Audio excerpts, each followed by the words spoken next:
احنا جينا عند منطقة الشلال وطالعين. هي طالعة حوالي 10 دقايق ربع ساعة، بس ده الليفل الأولاني.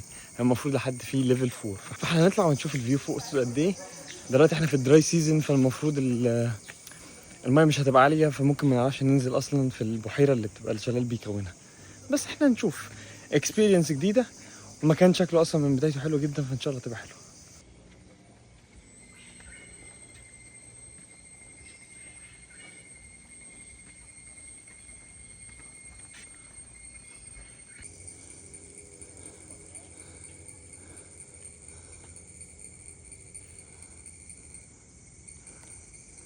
مش قادر مش قادر، الجو حر جدا. بس المكان تحفة. بص عامل ازاي، بص فوق عامل ازاي لسه.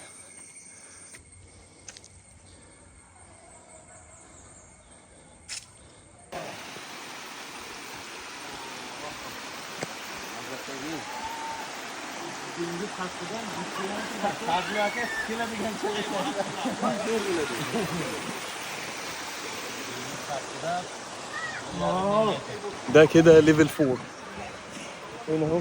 بصوا المنظر اصلا عامل ازاي، جميل جدا. في عصافير وحشرات وحاجات كتير قوي. ده ليفل كده 4. ليفل 4 حلو جدا جدا جدا. الدنيا حر جدا، يلا بينا ننزل ميه.